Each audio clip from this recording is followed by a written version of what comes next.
नमस्कार मित्रों, मैं दिनेश एक बार फिर आप सबका स्वागत करता हूं एनोमसन में। मित्रों, इसके पहले क्लासों में हमने एडिशन, सब्ट्रैक्शन और मल्टीप्लिकेशन ऑफ इंटीजर्स के बारे में जान चुके हैं। आज हम जानेंगे और ओवरव्यू करेंगे एक्सरसाइज 1.3, जिसमें हम जानेंगे डिवीजन ऑफ इंटीजर्स, किस प्रकार हम इंटीजर्स का डिवाइड करते हैं। तो सबसे पहले एक बार रिकॉल करेंगे कि इंटीजर होते क्या हैं। इंटीजर्स और नेगेटिव नंबर्स और पॉजिटिव नंबर्स इंक्लूडिंग जीरो, ये सभी मिलकर इंटीजर्स का निर्माण करते हैं। अब हम जानेंगे division of integer. Division of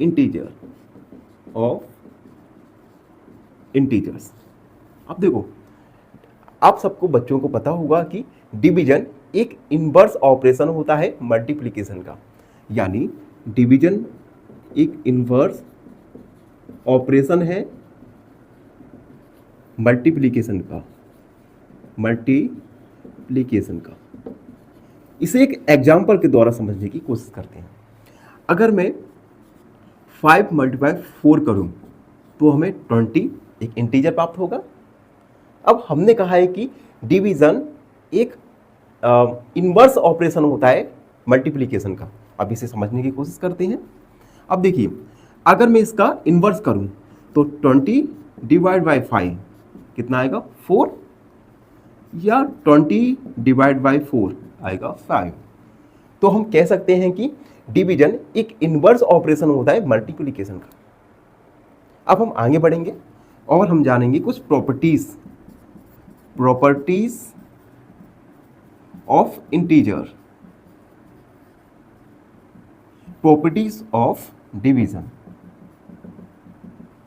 division की कुछ प्रॉपर्टीज भी होती हैं। पहली प्रॉपर्टीज, अगर किसी नेगेटिव इंटीजर का डिवाइड किसी पॉजिटिव इंटीजर के साथ किया जाए, नेगेटिव इंटीजर का डिवाइड किसी पॉजिटिव इंटीजर के साथ किया जाए, तब हमें एक नेगेटिव इंटीजर प्राप्त होगा। We will get negative integer. अगर एक नेगेटिव इंटीजर का डिवाइड पॉजिटिव इंटीजर के साथ होगा तो हमें एक नेगेटिव इंटीजर प्राप्त होगा। अगर एक पॉजिटिव इंटीजर का डिवाइड किसी नेगेटिव इंटीजर के साथ हुआ तब भी हमें एक नेगेटिव इंटीजर प्राप्त होगा। इन दोनों का एक एक एग्जाम्पल के द्वारा समझते हैं। अगर मैं 15 में 10 का डिवाइड करूं, यहाँ पे 15 एक नेगेटिव इंटीजर है और 10 एक पॉजिटिव इंटीजर है, तब हमें जो प्रोडक्ट मिलेगा वह एक नेगेटिव इंटीजर होगा। या अगर हम एक पॉजिटिव इंटीजर में किसी नेगेटिव इंटीजर का डिवाइड करें, इस कंडीशन में भी हमें एक नेगेटिव इंटीजर ही प्राप्त होगा। तो दोनों कंडीशन में हमें नेगेटिव इंटीजर प्राप्त होगा। ठीक है। अब एक अगला केस देखते हैं। अगर देखो, अगर हमें एक इंटीजर का डिवाइड हम किसी दूसरे नेगेटिव इंटीजर का में करें, दोनों ही नेगेटिव इंटीजर है, अगर इनका डिवाइड किया जाता है तब हमें एक पॉजिटिव इंटीजर प्राप्त होता है। पॉजिटिव इंटीजर प्राप्त होगा। एग्जाम्पल के लिए समझिए बच्चों, -10 डिवाइड करेंगे -2 का। अगर -10 में -2 का डिवाइड किया, दोनों ही नेगेटिव इंटीजर है, इस कंडीशन में हमें पॉजिटिव इंटीजर प्राप्त होगा। तो अभी हमने डिवीजन की कुछ प्रॉपर्टीज के बारे में बात की।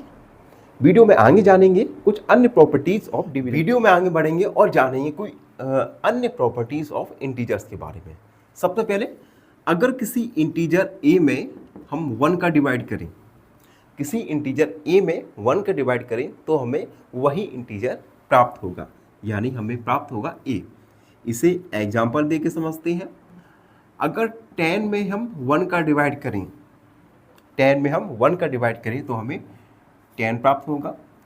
अगर 15 में हम 1 का डिवाइड करें तो हमें 15 प्राप्त होगा। उसके बाद अगली प्रॉपर्टीज, अगर हम 0 में किसी भी इंटीजर का डिवाइड करें, 0 में किसी भी इंटीजर का डिवाइड करें तो हमें 0 ही प्राप्त होगा। इसका एग्जाम्पल दे के समझते हैं। देखिए, अगर हम 0 में 15 का डिवाइड करें then we will get 0. Another example, अगर हम 0 में 100 का डिवाइड करें तो हमें 0 ही प्राप्त होगा. इसके अपोजिट अगर हम किसी इंटीजर में 0 का डिवाइड करते हैं, किसी भी इंटीजर में 0 का डिवाइड करते हैं, तब हमें इन्फिनाइट, ये इन्फिनाइट का सिंबल है या नॉट डिफाइंड, जिसे आप डिफाइन नहीं कर सकते.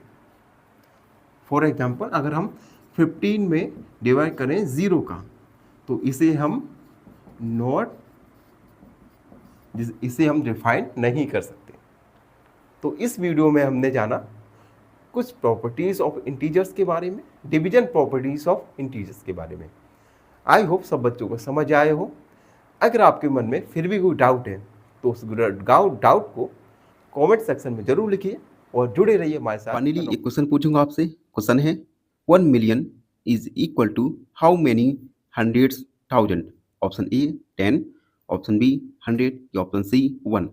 इस क्वेश्चन का आंसर कमेंट सेक्शन में जरूर लिखिए. बने रहिए हमारे साथ एन ऑप्शन में. धन्यवाद.